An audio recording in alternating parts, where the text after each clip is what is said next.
If you've ever wanted to find the BPM of a song in Audacity, you're in the right place. In this video, I'm going to show you a simple step-by-step method to estimate BPM using Audacity's Beat Finder tool. This is a really useful trick if you're working with music, podcasts, loops, or any audio where you want to understand the tempo more clearly. And before we jump in, make sure to hit like and subscribe for more quick software tutorials just like this. Alright, let's get started. First, open Audacity and load your audio file into the project. Once your track is visible, click the track header to select the audio track. This is important because Audacity needs to know exactly which audio you want to analyze. Next, go to the top menu and click Analyze. From the drop-down, choose Beat Finder. A settings window will pop up, and this is where you can fine-tune the detection. You'll see a threshold percentage option, and the default is usually 65%.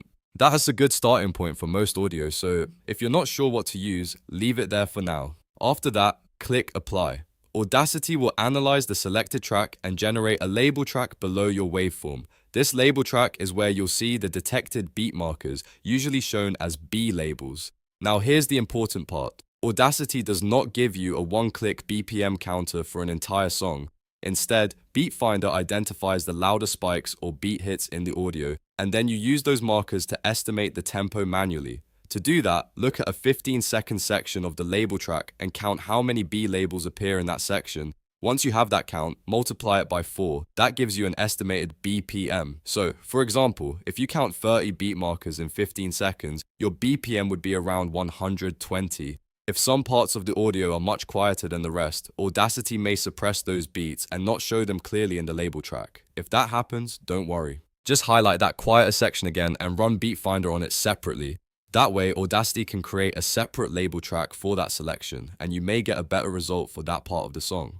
This is especially helpful if the track has dynamic volume changes, breaks, or sections where the beat is harder to detect. After you've checked a few sections and compared the counts, you'll have a much better idea of the song's BPM. It's not a one-click automatic counter, but it's a reliable way to estimate tempo when you want a fast result inside Audacity. So, to recap, select your track, open Analyze, choose Beat Finder, keep the threshold around 65%, click Apply, count the B labels in 15 seconds, and multiply by 4 to find the BPM. If the audio is uneven, analyze quieter sections separately for better accuracy. If this tutorial helped you out, please hit the like button, subscribe for more Audacity tips, and I'll see you in the next one.